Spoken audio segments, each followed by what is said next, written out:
your hands up, hands up, hands up, hands up, hands up, hands up, hands up, hands up, hands up. Oh, yeah.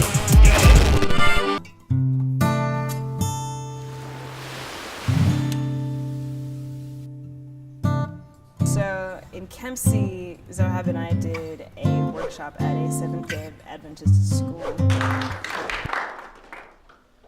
Wow. Can you do that? Which was really frightening for me for a couple of reasons. One, kids scare me a lot. You sure you want to hear it? Yeah, of course you do. Best poems in Australia. And that fear was compounded by being at a religious school where we were told, like, stay away from gender politics, stay away from cursing, stay away from, like, basically any, like, adult themes. And I'm just like, I wasn't sure if racism was covered, but they were like, stay away, like, they might have even said, like, stay away from, like, race politics and race issues. And I was like, well, I can do one poem, maybe. Oh yeah, I mean, it definitely turned out okay, and the kids had a great time and they really enjoyed learning about poetry and poetic techniques. But yeah, it was really scary.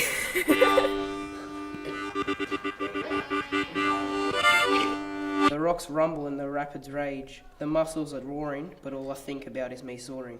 Take the opportunity. Make the risk. Take the chance. Be bold. Be brave. Be you. Bang, reality hit me like an angry drunk man. Then I realised my social anxiety is not getting in my way, it's my programming. All those ones and zeros glassed up inside me. They were near. Their groans were close enough to hear, holding my stick like a spear. Pip, hooray! Pip, hooray!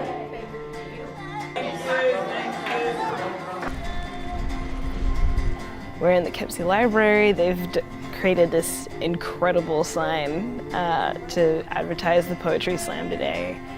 And I'm really, really excited to see what comes up.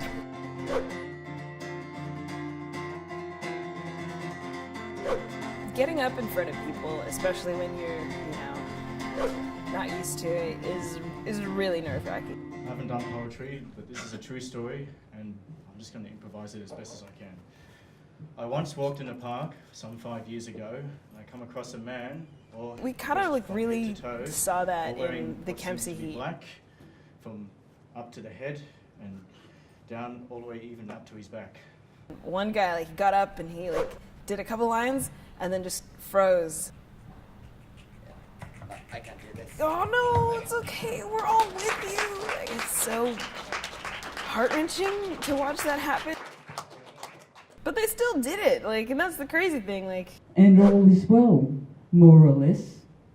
Welcome back. I wish you happiness. So, I kind of forget what stage fright feels like, because I don't really get it anymore. I'm used to being up on stage and talking in front of people. And if you lust for life, be a true love. Life knows a loving that's sincere and true. The lesson is plain, I gotta start again, I gotta do if I want to be the tend to man. be pretty forgiving, which is maybe a blessing, really. Patience and kindness, that's all you need to break through. And I will climb those rungs again, and I will walk that line to the end, and I will raise my hand to the heavens and bask in the thrill of it all. No, I did not fall today. Judges, scores in 3, 2, 1. I'm Nikki, and I entered into the Kempsey Slam Poetry competition, and I got first place, which is really cool. The only really rules about competing in the regional heats is that if you live in the state in which the regional heat is being held, you are eligible to compete in it. So people who have access to longer distance transportation are definitely able to compete in smaller towns that might have smaller concentrations of poets. Sam came in second at Byron Bay, and Bruce, her husband, the bum man, came in third by just barely. You might feel a bit of a prick. It was really cool to see him show up in Kempsey. Herd immunity is for sheep. In second place, Bruce McKenzie. Oh. It's like, all right, cool, husband and wife team competing in the state final again. Yeah, I got up at 4:30 this morning and did my shift at the ABC and then jumped in the car and drove down the highway and got here with about 20 minutes to spare and signed in, and I'm so relieved. It's you feel a bit kind of like a bit of an intruder, I guess, but that happens at Byron Bay as well.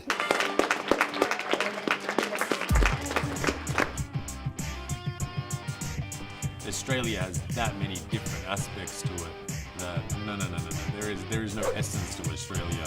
Australia is, the ocean and it's a continent, for God's sakes.